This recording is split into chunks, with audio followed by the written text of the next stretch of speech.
Baik, Bismillahirrahmanirrahim. Assalamualaikum warahmatullahi wabarakatuh dan selamat datang.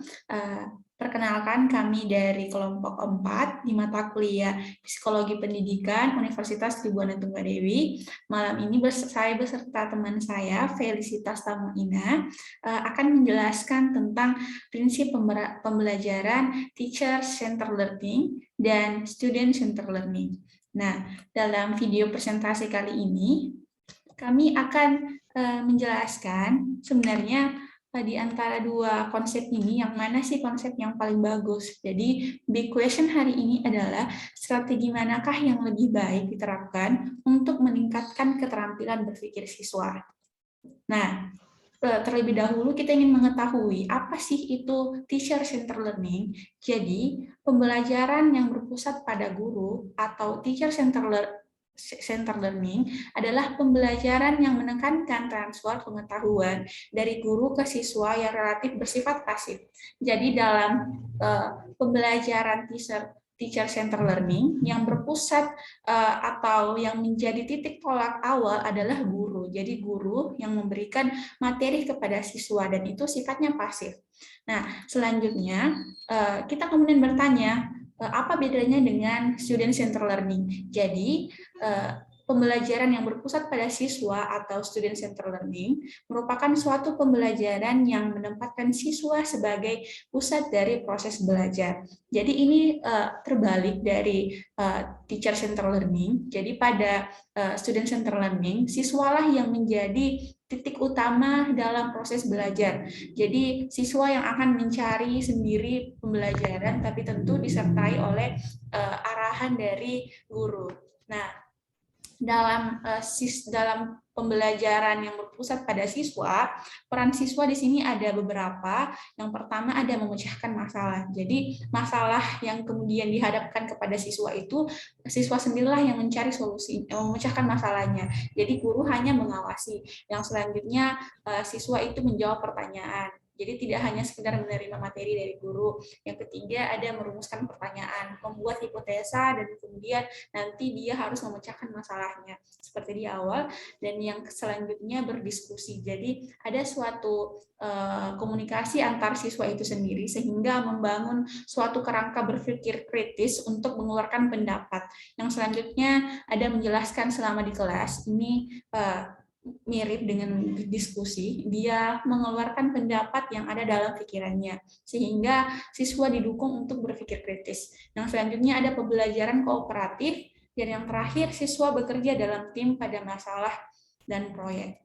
Nah, di sini kami mempunyai tabel perbedaan antara teacher-centered learning dan student-centered learning. Jadi, di sini kami hanya menampilkan beberapa. Sebenarnya ada banyak perbedaan antara dua pendekatan pembelajaran ini, tapi yang kami sediakan di sini ada kurang lebih 6 poin.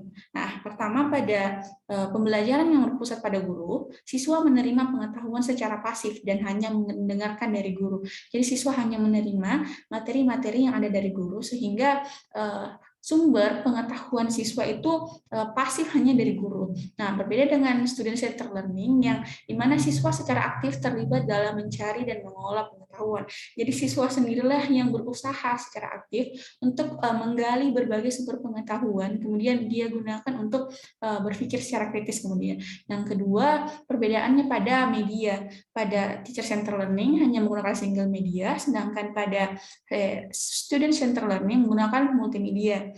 Selanjutnya perbedaan pada fungsi guru sebagai pemberi informasi utama dan evaluator, dan pada student-centered learning fungsi guru sebagai motivator, fasilitator, dan evaluator. Selanjutnya, jika pada teacher-centered learning menekankan pada jawaban yang benar, pada student-centered learning itu menekankan pada proses pengembangan pengetahuan. Jadi, kesalahan yang kemudian digunakan oleh siswa nanti itu tidak lantas dikatakan sebagai hal yang keliru, tapi itu digunakan sebagai sumber belajar. Jadi, tidak masalah jika siswa dalam proses belajar itu salah. Itu menjadi salah satu usaha kemudian untuk memperbaiki jawaban yang kemudian dia bisa berikan. Jadi, ada suatu proses dari salah menjadi benar. sehingga siswa itu bisa berpikir secara mandiri, secara kritis dari dalam diri mereka sendiri.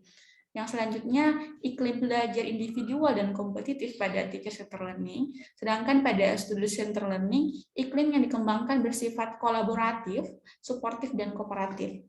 Dan yang terakhir, pada teacher-centered learning, hanya siswa yang dianggap melakukan proses pembelajaran, sedangkan guru tidak. Itu berbeda dengan student-centered learning, di mana guru dan siswa belajar bersama dalam mengembangkan pengetahuannya dan keterampilan. Baik, materi selanjutnya akan dijelaskan oleh teman saya, Felicitas Tamaina. Waktu dan tempat saya persilahkan.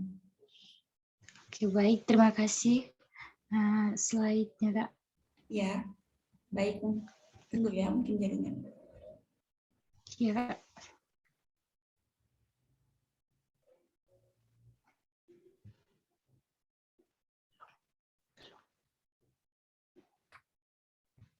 Belum. Oke. Oke, baik. Saya akan menjelaskan tentang berdasarkan hasil survei tingkat kualitas pendidikan di Indonesia tahun ke tahun terus menurun. Pada tahun 2011 di Indonesia menduduki peringkat 40 hari dan 42 negara yang berantisipasi. Next, Kak. Tunggu ya, mungkin jaringan.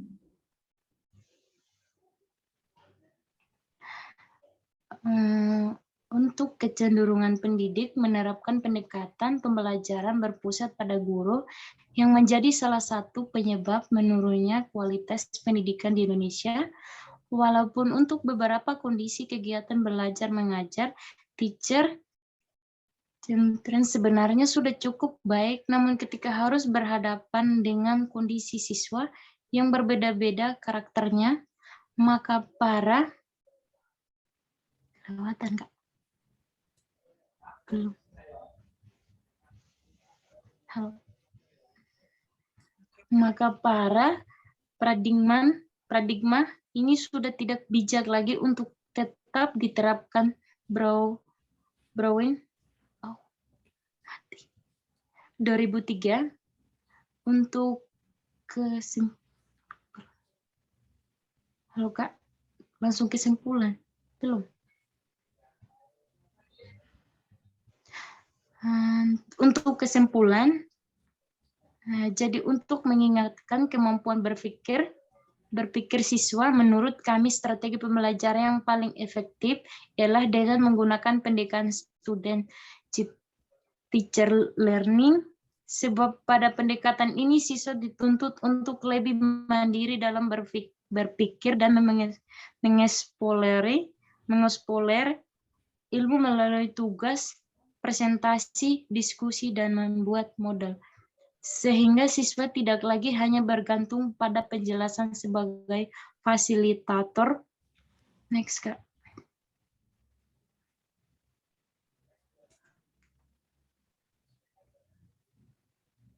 Sudah. Belum, Kak. Oh, iya. Untuk Ki Hajar Dewantara,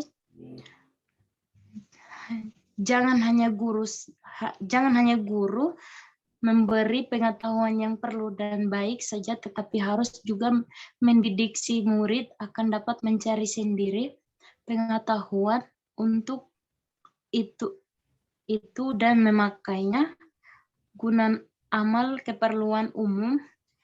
Pengetahuan yang baik dan perlu itu yang dimanfaatkan untuk keperluan lahir batin dalam kehidupan bersama Ki Hajar Dewantara. Mungkin Baik. itu saja. Terima kasih. Saya kembalikan. Ya. Terima kasih Felicitas Tamaina. Mungkin itu saja presentasi dari kelompok kami hari ini. Kurang dan lebihnya mohon dimaafkan karena terkendala oleh jaringan.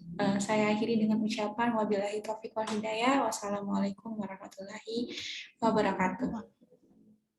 Assalamualaikum, Kak. Selamat malam.